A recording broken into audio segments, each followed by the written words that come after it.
So in my previous video, I briefly spoke about the direction that Treyarch is moving in for Call of Duty Zombies. Of course, the main topic of the last video was surrounding the whole Super Easter egg situation, where we had a bunch of different developers come out and talk about it, not just from Treyarch, but also Infinity Ward developers as well, people that do and also don't work there anymore. But one thing I did quickly talk about, which I noticed in the comment section a load of people brought up, and that was Treyarch's next game in 2024. Now, with us being so far away from that date, we are barely into 2022 yet. In 2023, apparently we are getting nothing, no main Call of Duty title, but in 2024 is when Treyarch's next game is going to come. So don't expect to hear anything official for at least another year and a half. Actually, for another 2 years. But as a part of the Super Easter egg, or I shouldn't call it that anymore, I'll reword it to as a part of the secret Easter egg that we got last week added into Cold War, upon completion, there are 4 quotes from a mysterious demon voice that you will hear. And the 4 different quotes that this voice says to us is this. You will learn more in time.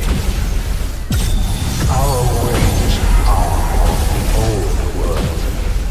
We will not be forgotten. We will be watching. It is done. Here, a reward for your offerings. You will learn more in time. We will be watching. It is done.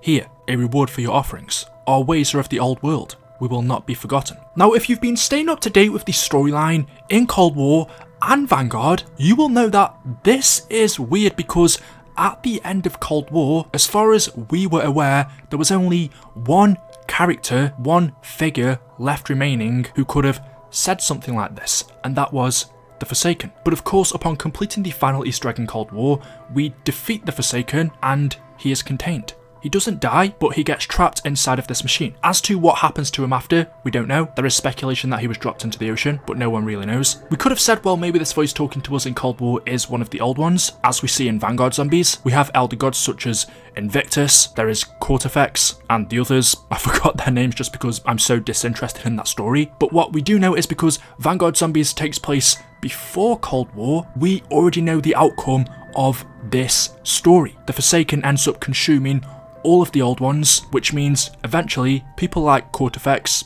Invictus, and the other elder gods, they are not going to exist. The only character of this type that we know of left in the Dark Ether was the Forsaken, and he ends up getting trapped. So the big question is, who is this voice talking to us as a part of the Super Easter egg in Cold War? It's not the Forsaken, it's not any of the elder gods in Vanguard. Surely this must mean after the Forsaken ending, there is another character that we don't know of. There is someone or something else existing, potentially in the Dark Ether, that we were unaware of. And if that isn't the case, then who is this? Who is this person or thing saying, you will learn more in time, we will be watching, our ways of the old world will not be forgotten? And more to the point, this is very clearly a teaser for Treyarch's next game. This whole portion of the storyline revolving around demons and elder gods clearly isn't over, because what we are hearing is a teaser for the story in Treyarch's next game. So if you are interested in the zombie storyline, that's pretty interesting, but what about the Easter eggs portion of Treyarch's next game, or the gameplay side, 2 other major factors of any zombies mode? Well, as I mentioned at the start of the video, just quickly bringing this up again, but after the Super Easter egg, or sorry, Secret Easter egg in Cold War was completed, you would have seen that Lee Ross, who was a previous developer of Infinite Warfare Zombies, he was the director of that. He no longer works there, but he came out and tweeted,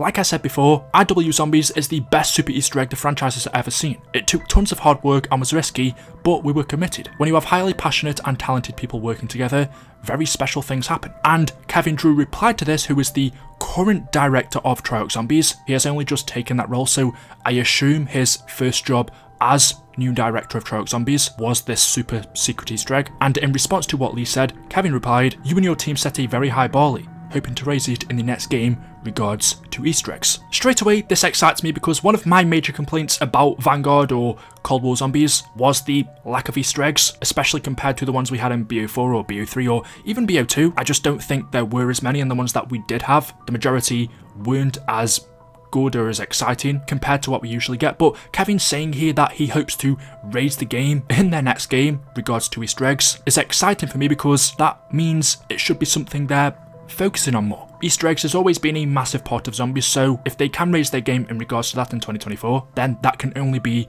a good thing. And whilst I'm still on the topic of Kevin being the director of zombies, I'm not 100% sure who was the director before him. Obviously it was Jason Blundell for BO4, he left, so who assumed this role for Cold War before Kevin and after Blundell? I don't know, but now that Kevin's in charge, one thing I quickly mentioned in last video but didn't go into detail was projects that Kevin recently worked on, and I said this could give us a good idea of what we could expect going forward. Obviously in no way does this indicate that this is exactly what zombies is going to be in 2024, but nevertheless, in my opinion at least, it does give us a little insight as to some of the things that Kevin has worked on, which could then transition into the next game. Going into more detail about this, and he posted all of this over on his Twitter, so let's go through it one by one. The first thing was he was the lead designer of Outbreak. He said accessibility also meant creating more ways to play zombies. Outbreak is all about giving the player control over the pacing, a new mode that we can build on and refine, just like we did with Realm-Based over the last decade. I'm 99% sure Outbreak is going to return in Treyarch's next game in some way, shape or form. Besides from this, we've also seen other developers, and Treyarch themselves as a whole to be honest, come out and say that Outbreak was very popular in Black Ops Cold War, so in some way, shape or form, I do think it's going to return in Treyarch's next game. Personally, I wasn't a big fan of it, but there were things in there for them to improve and build on. I'd love to see more of a PvP style gameplay instead of just one team fighting against the undead. I'd like to see my team of 4 versus another team of 4 versus another team and another team, not only fighting against the undead but also against each other as well, having a race to complete objectives first. Kind of like Grief, I guess. Straight away that'll make Outbreak a hell of a lot more fun. One of the only reasons why I didn't like it was just because it was too slow. I like more fast-paced gameplay, so if they could find a way of speeding it up and making it feel like one world instead of having to teleport to multiple different regions, I think I'd prefer one giant map. But yeah, anyway, I'm 99% sure Outbreak is going to return, hopefully a more improved version. He was also the lead designer of the zombie systems in Black Ops Cold War. The pivot of my career, I switched over to the zombie systems design team. Based on my past zombies experience, I set out to unify the multiplayer mechanics with zombies and make the mode as accessible as possible. For me personally, I think the upgrade system in Cold War is one of the best things to happen to zombies. There are some things in terms of unifying multiplayer mechanics with zombies that I didn't like, just because at times it did feel too much like multiplayer. It kind of lost that zombies uniqueness, but the upgrade system was good, and I think we can all say that's going to return as well in Treyarch's next game. He was also the design director on Ancient Evil. He said, rather than chasing something I thought players wanted, I instead created a map that I wanted to play. One of the biggest takeaways of my career. Love this map, love Greek lore, and absolutely love Partner Pegasus. I think Ancient Evil was a good map. I do think a little bit underrated just because it was a part of the Chaos story and people just weren't as invested or interested in that compared to the Ether one, so whatever map they released as a part of the Chaos one, besides from the first one, 9, whether it was bad or good, I don't think would have gotten the praise anyway. But yeah, Ancient Evil was a pretty good map. He also worked on Blood of the Dead. Again, he was the design director. It is very rare you get a chance to revisit something you worked on in the past. We got to build out the rest of the island that had to be cut the first time around, while telling a personal story here with the iconic crew. I know a lot of people don't like Blood of the Dead. In terms of the story, I absolutely loved it. I thought the storyline was amazing. Easter eggs were amazing as well. The gameplay I thought was okay. I noticed I liked Blood of the Dead a lot more than the general community did. Maybe it's just because of the characters and I absolutely loved the storyline in this map, whereas the map itself wasn't as good as the original Mob of the Dead.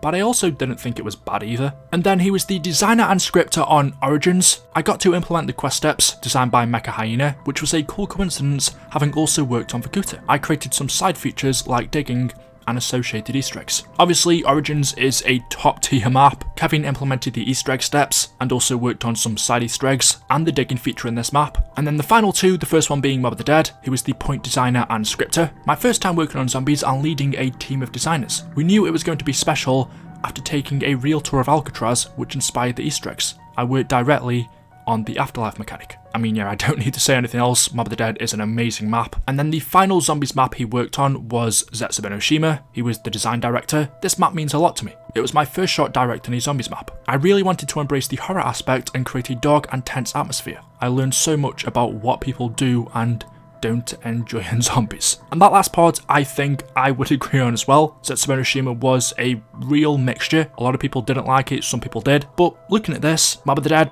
Origins, the Easter eggs in Blood of the Dead, the upgrade system in Cold War are some great things. A few things like Outbreak and Zetsu Hiroshima, some multiplayer mechanics in zombies weren't really for me, but it should give you a pretty good idea of what possibly we could expect for zombies going into the future. And obviously it's not just one person working on the game, I know it's a team, but one thing I've always said is there always has to be someone at the top leading the team. I've said that many times for Jason Blundell. I think of any business, I use the example of football and managers, just because that's what I'm familiar with. The leader, director, whatever you want to call them, of zombies, no matter what anyone tells me, it is important. This, to me, combined with the fact that Treyarch are now getting an extra year to work on their next zombies game, I'm pretty hopeful. If I could give the ultimate advice, again, just in my personal opinion, I would say do BO3 zombies, Black Ops 4's Easter eggs, and Cold War's gameplay, and BO1/2/3 style maps. And for the love of God, please give us a set cast again. But anyway, there we go.